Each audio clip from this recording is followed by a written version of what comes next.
The universe always provides. It's amazing. Little Mr. Levi now has a family, and he has a Russian family. Charos Orlov came today.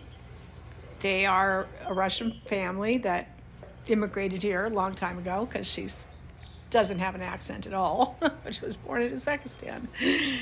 And she fell in love with little Mr. Levi, and I wanted her to be sure that she saw how he moved, saw his neck, saw his little handicapped little fusions that he has there, and she fell in love with him, of course, and he's absolutely precious and adorable, and little dude just has a gangster lean. So she is taking Mr. Levi.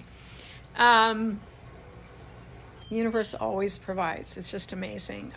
Vicky Provost, she has one of my puppies that had a little four-leg deformity.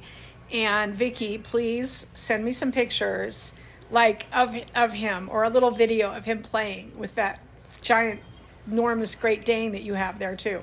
So I would like for you guys to meet, Vicky. I'd like you to meet Charos, and you guys could have play dates with little Levi and little Mr. Tiny Tim, 95-pounder. Tiny Tim was in my C litter, I think, and he was born with a four-leg malformation, and he got pretty much fought over, actually. There's lots of people that wanted him. And Vicky came to the rescue, and she is dog mom par excellence. And she has 3 male dogs that are BFFs. It's fucking crazy. So Vicky, I would love for you to meet Charos, and Charos, I would love for you to meet Vicky, because you guys will have 2 little guys that are going to be super special. So Mr. Levi has found a home, and she came by today. So she came by, took her shoes off, brand new clean shoes. She just bought them. Her clothing was brand new, never seen, no animals sniffed her, nothing.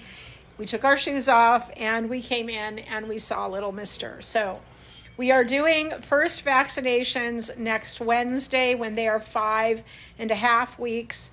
They get a parvo, and then the following week they get a distemper. The following week they get another parvo, and the following week they get a distemper. I do what are called single valent vaccines. Less complicated for the body. Small babies.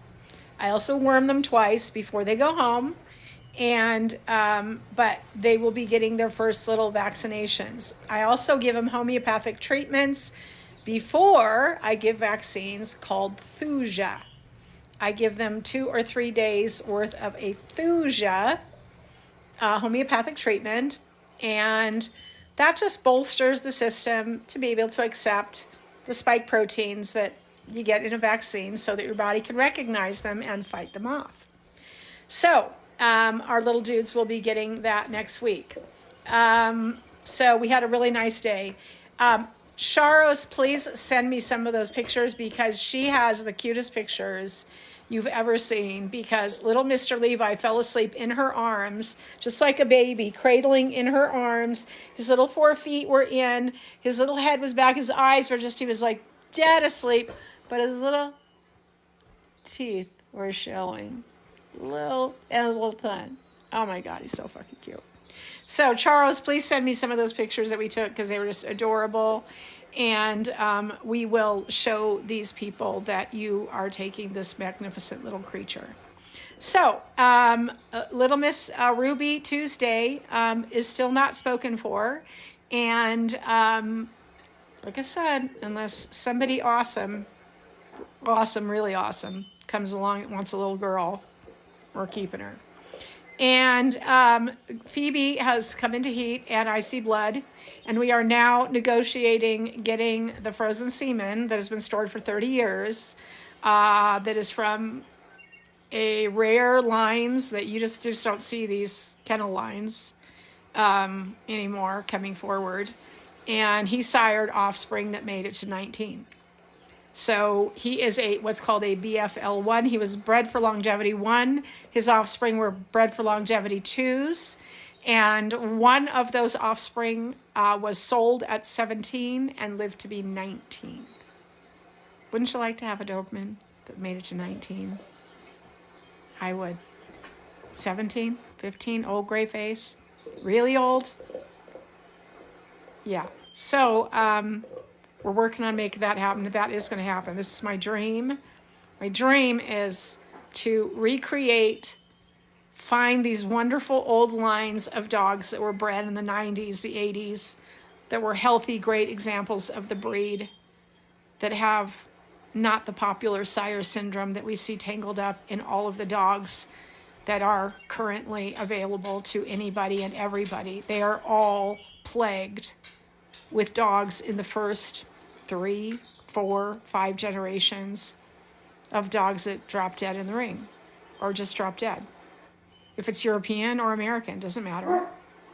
People are still line breeding on lines that are known to have dropped dead from sudden death, DCM, in the show ring. They're still doing it. Justifying it. Saying it's okay. Well, we have a limited gene pool, Diva. Well, you know what? I heard that Marge Brooks, is she still alive? Gianna Dupree, you could tell me. Is Marge Brooks still alive? She's got to be in her 80s. I was told that she has a repository of frozen semen of magnificent dogs in storage somewhere that nobody's using. Why isn't anybody looking into that? Why isn't anybody looking into bringing forward some of these old lines, giving up, sacrificing a little bit of show type that is popular today? You know, you can work on that over the next 3 generations. What is that? You know, a couple of years? So why isn't anybody using some of this great old dogs, like, you know, Terridan's Chocolate Soldier?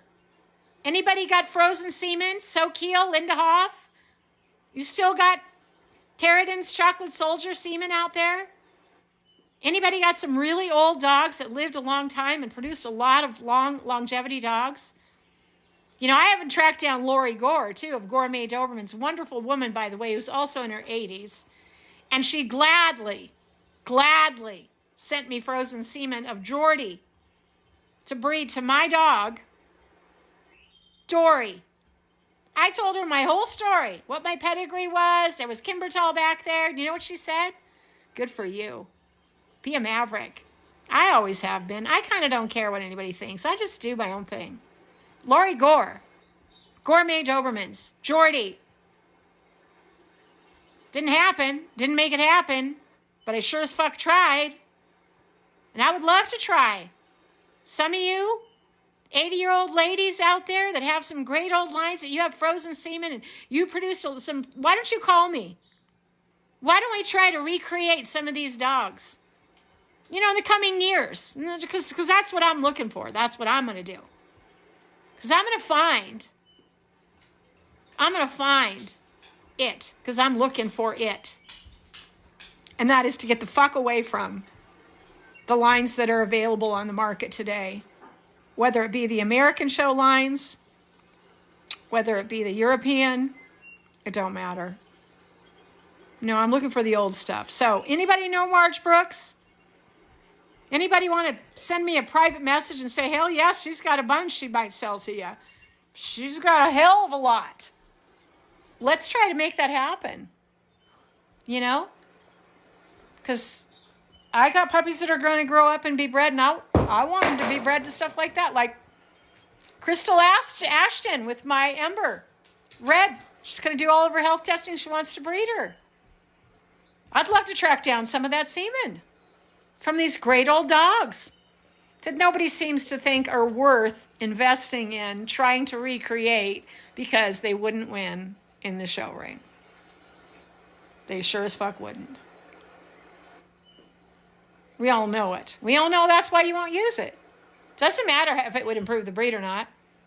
And none of you people have gone to find out anything about Better Bread and UC Davis VGL line breeding tool.